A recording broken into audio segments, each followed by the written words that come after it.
For our third and last example, we will look at population dynamics. Now, we already visited this topic once before when we are looking at applications of first-order differential equations.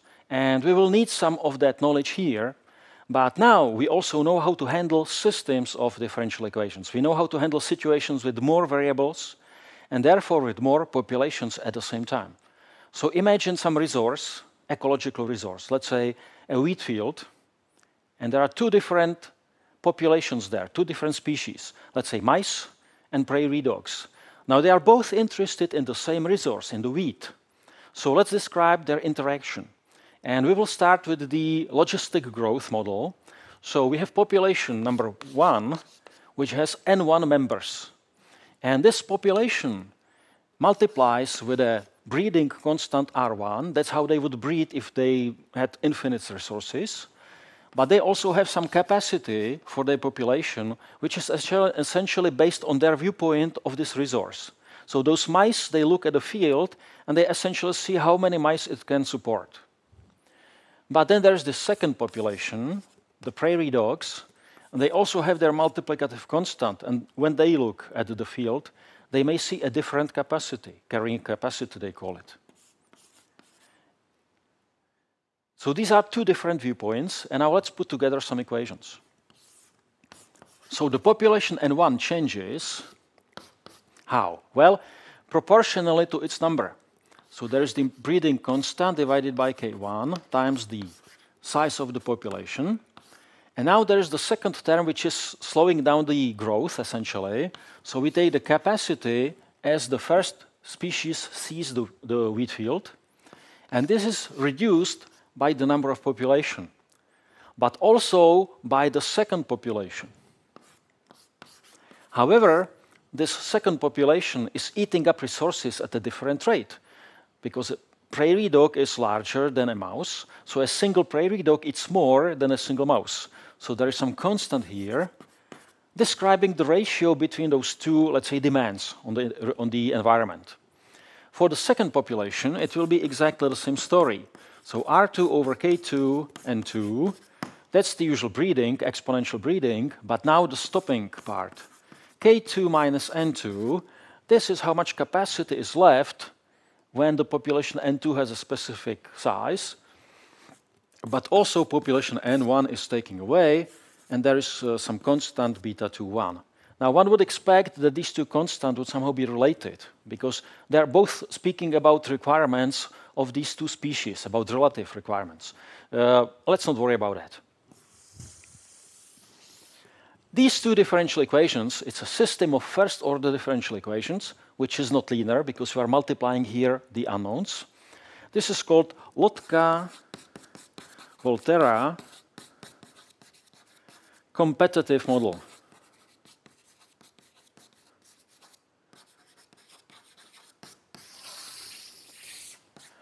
And this competition is peaceful. They are not eating each other or killing each other. They're just trying to out-eat each other, so to speak. Let's have a look at the system. We usually worry about stationary solutions. So let's ask about stationary solutions.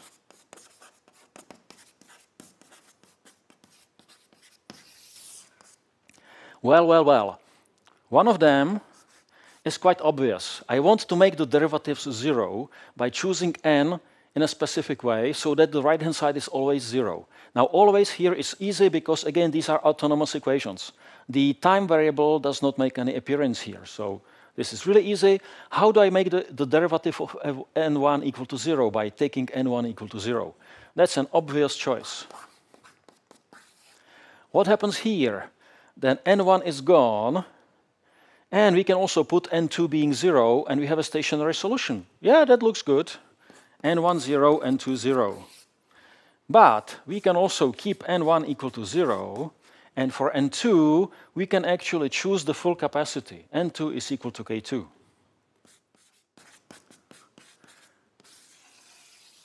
So the field is simply filled with prairie dogs up to its capacity.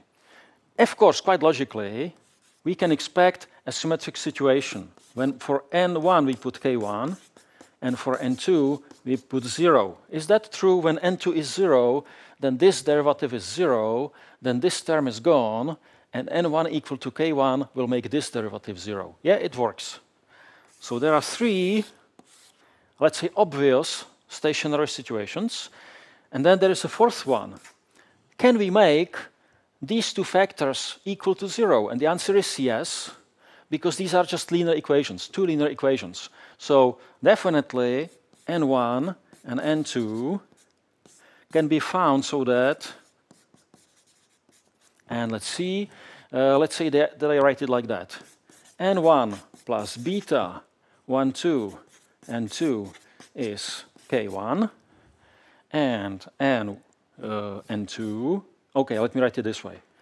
Beta 2, 1, n1 plus n2 is equal to k2. So these are 2 linear equations.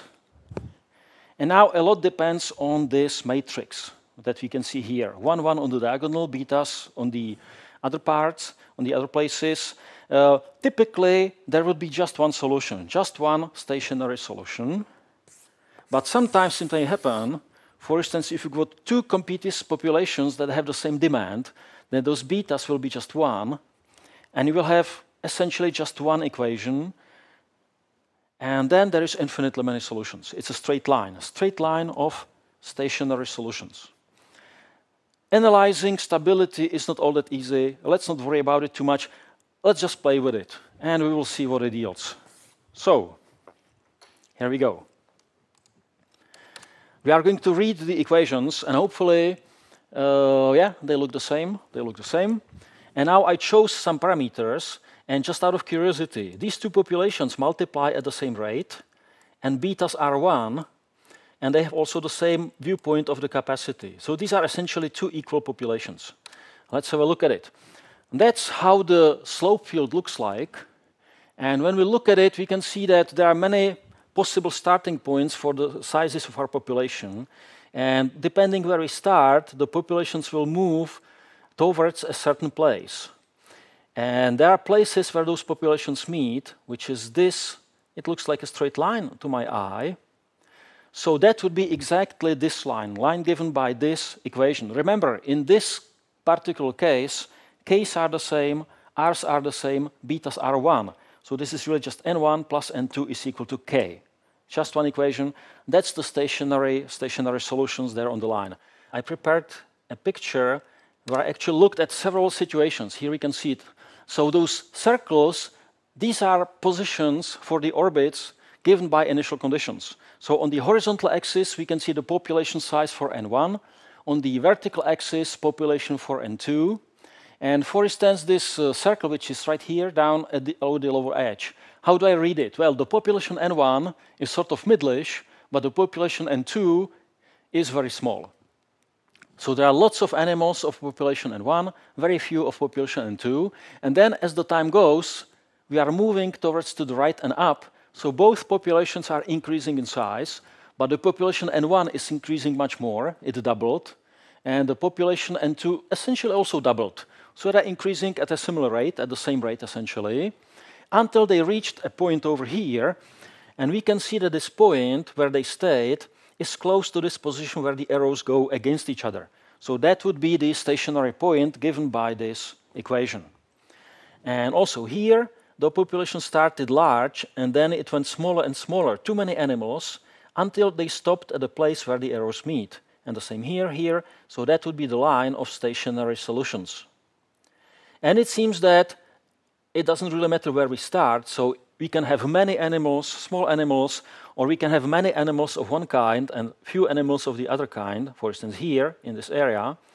And we would still go towards one of these stationary points.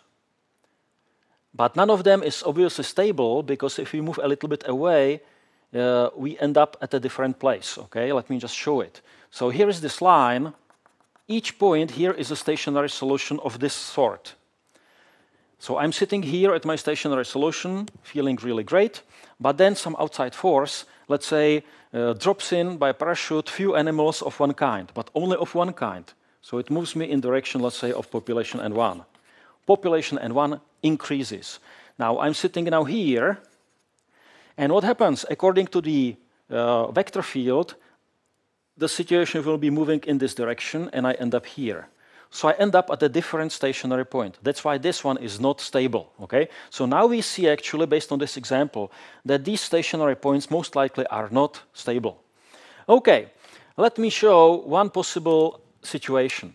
So here we have two populations. The blue one is rather small, the green one is a little bit larger, and both of them increase in time. So I think that this corresponds exactly to this case down here in the slope field. That's the orbit, the blue orbit that we can see in the orbit picture. Now we can see it as a graph of those two populations. Okay? Let's experiment a little bit with our picture. So those betas are the same, which means that those two populations, they are essentially eating about equally. Each animal in each group eats equally of the wheat. So let's increase the consumption in group 1, let's say. Actually, beta 1, 2 over here. That's for group 2. So we're increasing the consumption for group 2. And let's have a look at the change. And that's really surprising. It seems that no matter where we start, we end up with the population N2 having the capacity K2, and the population N1 will die out. This is pitiful, but yeah, the arrows suggest exactly this picture. There is no way around it.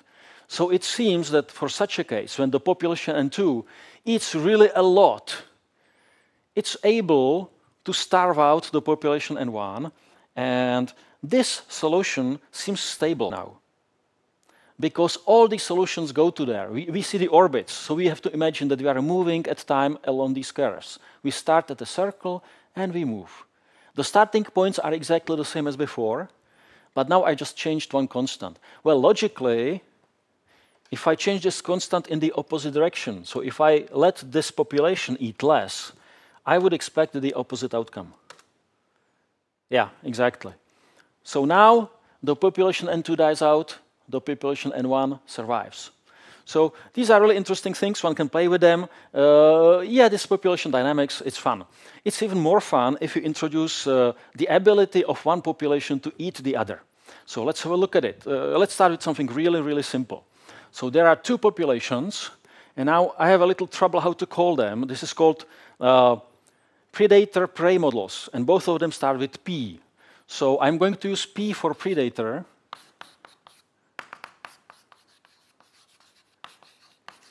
and I'm going to use F for prey, because it's essentially acting as food. Okay? Now let's have a look at the mathematical model, at possible mathematical model describing the interaction of these two groups. So let's start with food. Here we will make situation easy on ourselves by just looking at the exponential growth. So let's assume that this food population, if we left it alone, would just multiply using the exponential growth with constant r. But the predator population drops in, and sometimes they meet. And the frequency or the probability of their meeting is f times p. We talked about it before. Then there is some constant which is fixing it so that it's really a probability. And then there is some constant which actually describes the success of the predator when they meet prey to actually make a kill. Because this is not always true. Not always when a predator and prey meet, it results in something catastrophic. So there will be some constant, typically beta. That's for the food group, for the food population. How about the predators? Well, the predators, they like to multiply, but their ability to multiply depends on the supply of food. If there's less food, they multiply less, and so on. So this is typically done like this. If I copy this group, I will find out how much food this predator group has, and then I add another constant, which takes into account this breeding success and things like that. And then this population also dies at a certain rate, let's say mu p. So that's a system, and again, this system is not linear because we are multiplying the unknown functions. We could again try to work out some stationary solutions. For instance, when f is 0, when there's no food, then the predators die out. Okay, so the trivial solution 0, 0 for both groups. That's definitely a stationary situation. Good question, are there other situations one could play with it? Let's have a look at pictures. So, here we go. Here we have the equations, and I hope I put it correctly. Yes, I did. The constants, they agree. And let's have a look at a specific situation. This is the vector field, and when we look at the arrows, they seem to be going in circles. So the orbits will be something like ovals or something like that. So this tells me that the solution is most likely periodic. And let's have a look at some case over here. Now, when I look at it, let me see. The blue color, that's the prey population or the food population. So at the start, there is just few of the food, let's say few rabbits, okay? Just very few rabbits. So the predators who are depending on the rabbits, which could be, for instance, people, are dying out of hunger because they have no rabbits to eat. And once the population of predators goes down, the rabbit population shoots up because nobody is eating them. And once there is lots and lots of rabbits, the predator population starts meeting them a lot and catching them a lot, eating a lot, and starts multiplying. And then there is a lot of predators, so there is this hill, this green hill, and a lot of predators means a lot of dead rabbits, so the rabbits go down in population and so on. This is periodic, it seems. So that's the model, which is called Lotka-Volterra.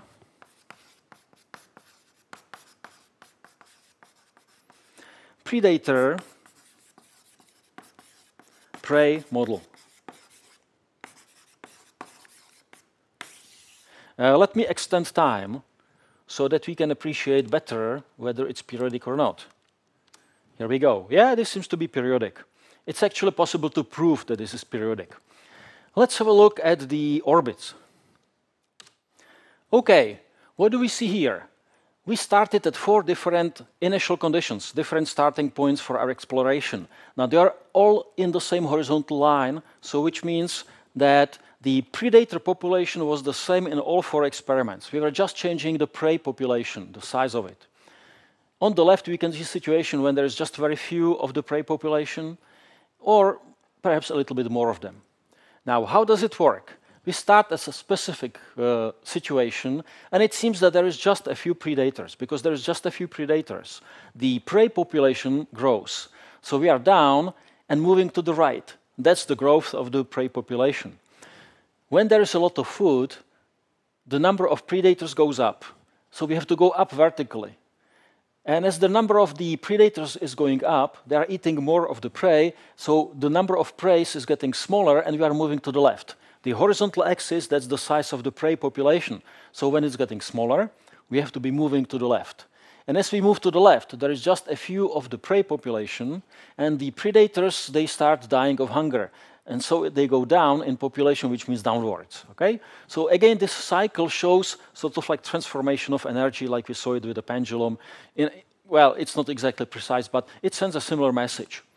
Okay, this is actually fairly interesting, and it seems that we are really getting back to where we started. So this situation seems to be periodic. Now, when I see these pictures, I'm wondering, especially the previous one, let me show it again in the original form, I am wondering about those stationary points. I'm just thinking, okay, could it work? Let's have a look at it.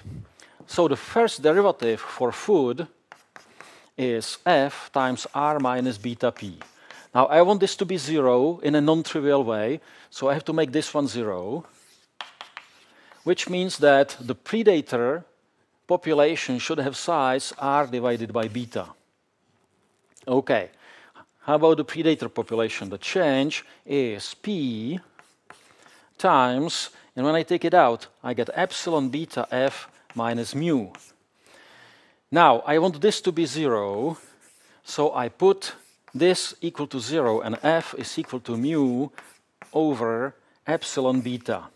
Now, I check on the data which I used in my pictures, and it should be somewhere here. Okay, so beta is 3/4. Beta is 3/4 in the denominator, so it's 4/3, and the same here. Then, let's see. Epsilon is 0.2 and mu is 0.3. Mu is 0.3, epsilon is 0.2, and r, I need r right at the start, 0.9. 0.9. So P stationary will be 3 over 10. Should I write it or will I handle it? 0.3, it's 1.2.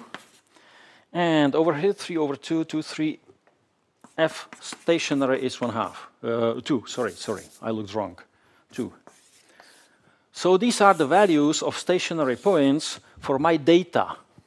So what happens if I use them as initial conditions? That's a good question. Where is my graph? Here. So here I'm going to use for food. Where is food? Food. 2. 2 should be the value, initial value for food. And for the predators, it's 1.2.